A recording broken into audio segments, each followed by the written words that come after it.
Old properties very often have longer, narrower gardens, and in this instance the clients were creating a new patio at the sunnier end and wanted a new route through.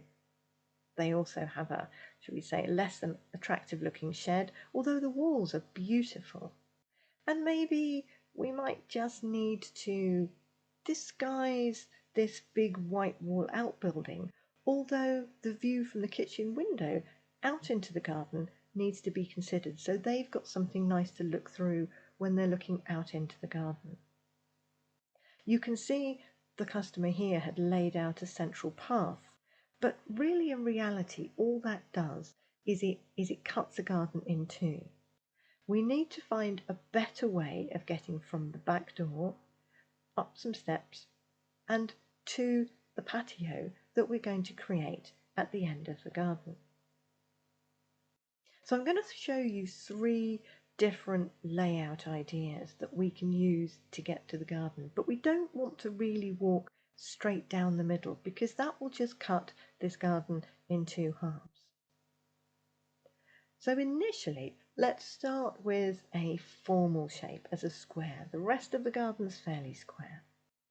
But I wanted to show you that if you turn a lawn on an angle, and let me just make that a little more square and centre it a little bit, the fact that we twist the lawn around will make the garden feel wider because we're pointing the edges, or the points of the lawn are pointing outwards to the edges. We can then add some paths around this lawn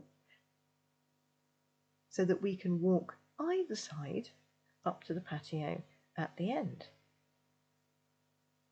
It's a nice route through, and I've got plenty of space for planting in these large triangular beds. So I can look to disguise the shed and create some nice deep planting. So how would this look if we drew it out? Well, yeah, it looks pretty good, doesn't it? You know, the lawn looks really nice and wide, and it's very formal. But I was going to show you 2 other layouts as well. And in this instance, we wanted to have a bigger lawn. So we've gone across the width of the garden. But we also still need to have an all-weather route so that we're not walking across the grass in the winter time. The patio at the end there is looking back towards the house, which wasn't the most attractive feature.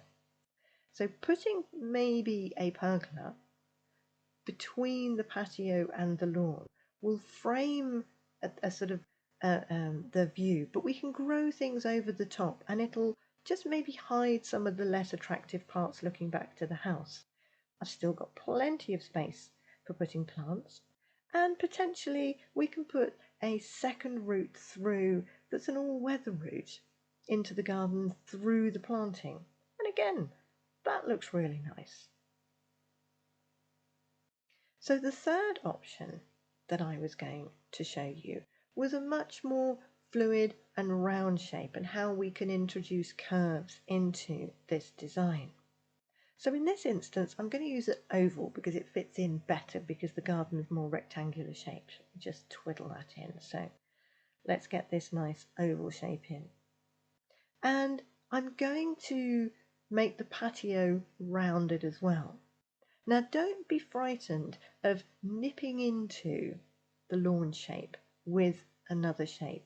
The lawn will still feel oval shaped even though we've bitten into it, shall we say, by the patio. But it's always a good idea to have as large a patio as you can afford because then you've got space to spread out. You're going to be using that area a lot, so don't skimp on it. We have to now find a route around the lawn. So in the winter time, we can still walk around the garden. And I thought it'd be really nice to have a less formal path. This stepping stone path can cut into the lawn, but form a sort of a softer barrier between the plants. And maybe we could put some low growing scented plants that, if you happen to step on them, would be really nice as well. Something like thyme, for example. So how does that look? Well, I think that looks pretty good actually. So in the actual garden, if we go back to this image, if we take out all of the clutter, you can see now I've just de-oranged the shed slightly, painted it a different colour, but you can see how the garden and the lawn sweeps round. And then we add the planting in. Looks good, doesn't it?